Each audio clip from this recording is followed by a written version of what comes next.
Oh man, this thing's still on. Been making a lot of videos lately. Just slipped my mind. Forgot to turn it off. Well, instead of standing here like a fool, I might as well say something. Let's see, what's been on my mind lately? What could possibly be distracting me? Well, there is Money in the Bank and its aftermath, and Raw from last Monday, which have all been really good, but your real intellectual savior of the masses is gonna give his 2 cents on things. I've been enjoying the programming. I mean, this is not TNA booking by any stretch, what they've got going. And as a matter of fact, Brad Maddox, number one, very entertaining. I can't wait to see where this goes. I'm glad that they're giving Vicky a break. She's probably still going to be on TV, but they'll find a new role for her before she either becomes GM again or they create some new position. Maybe WWE will start doing the old director of authority thing, like TNA did. The only complaint I would have about that is that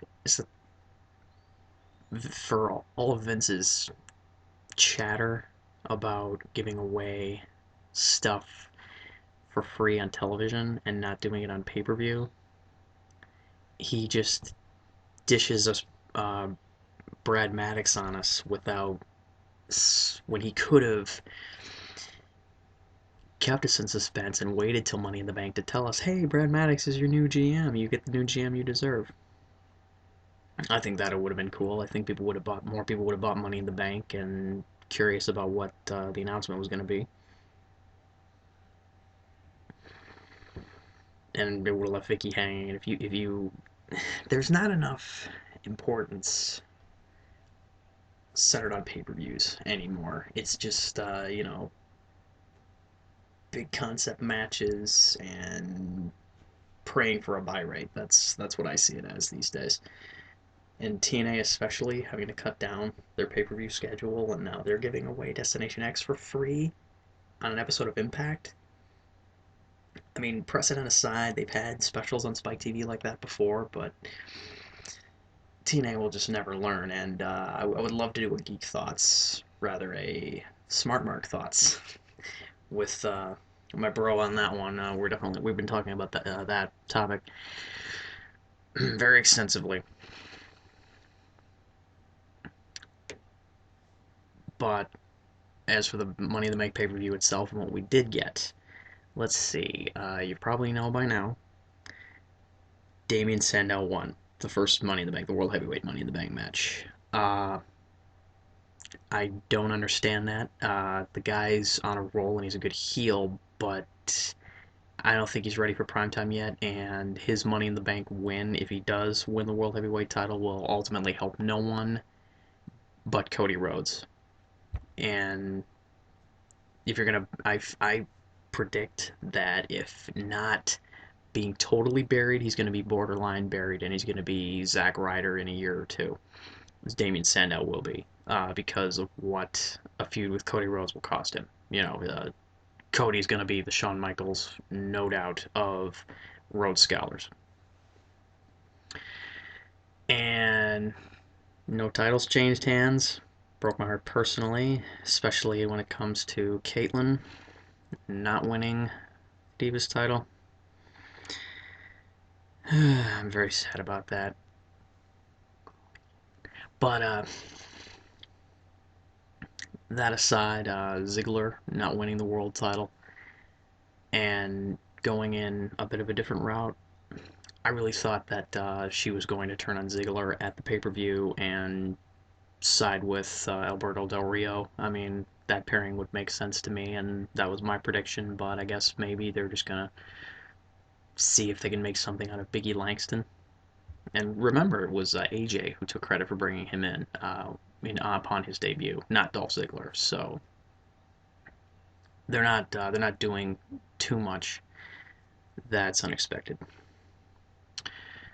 And there was the other Money in the Bank match, the WWE Championship Money in the Bank match, which again WWE with its mixed messages.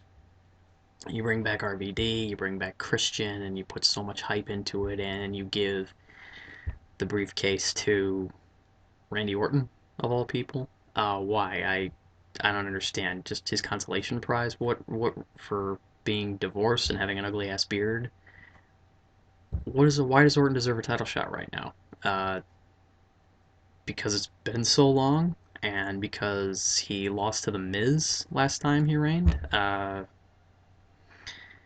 I can't really figure this one out. Sure, he had some great matches with Daniel Bryan, but that would make Daniel Bryan more deserving of the briefcase, I think.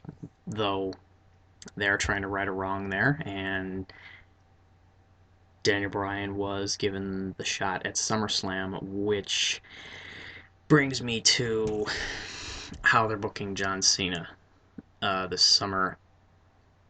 I don't get it. I think wouldn't the easier thing be just to have him do a summer feud with Ryback? I mean, they're putting all this money and effort behind Ryback, and now he's quickly overnight just become a joke, and how things quickly can turn on a dime in WWE. Mark Henry is a face again, thanks to the Shield. If anybody else could do it, that's the group. But you had him power slamming Cena a month ago, and it just.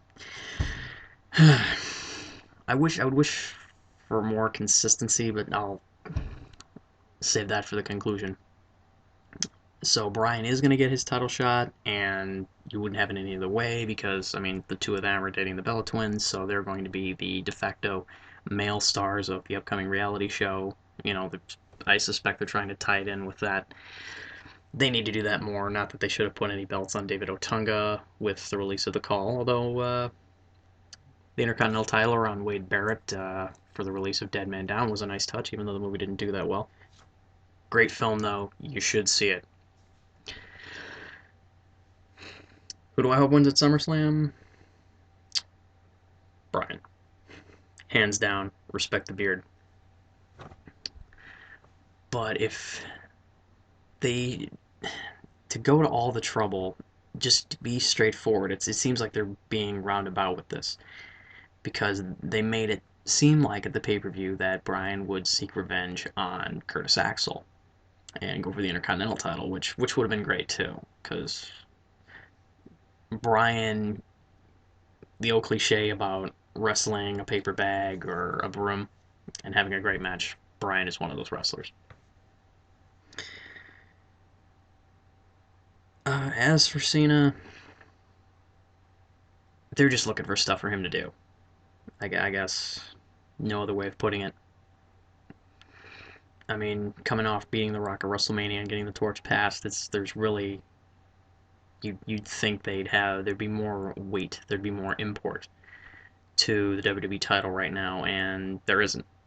You know, it's just Cena kind of drifting from feud to feud like a one night stand. It's kind of ridiculous, and he's bigger than that belt in the minds of a lot of fans anyway, and I think that's part of the reason half the house boos him. And I have a lot of friends that are pro Cena, and I assure you I am. This isn't Cena's fault. I'm just talking. This is me lamenting about the booking. For my European friends, please no hate mail. You know who you are, ladies. Uh, and speaking of being more important than titles, the best feud right now, undoubtedly, Punk, Heyman, Lesnar. This is a feud that this is the feud that the heavyweight title should be involved in and should be up for grabs in, and it's not because Lesnar is a guy who made good and can call his own shots. CM Punk has earned respect, and Paul Heyman is the most notorious figure in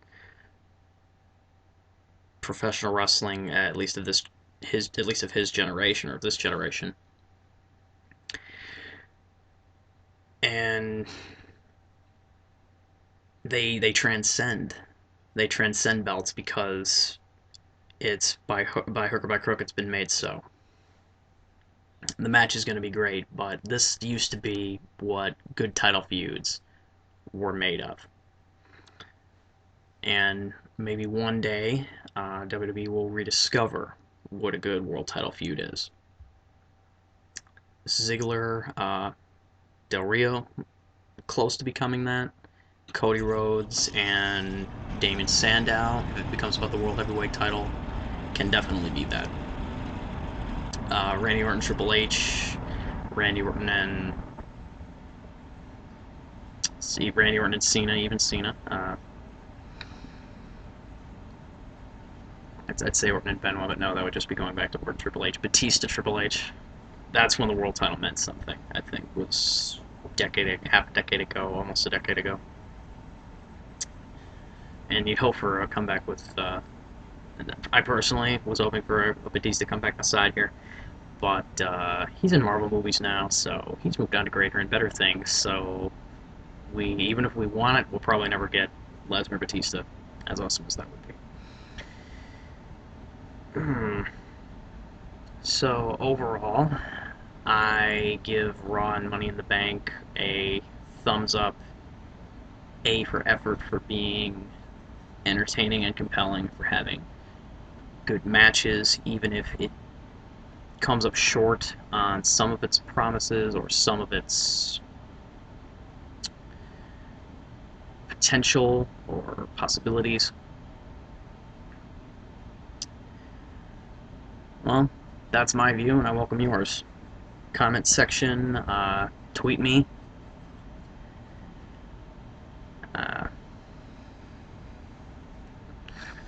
Hopefully we can be civil about it. Anyway, those are my 2 cents. You're welcome.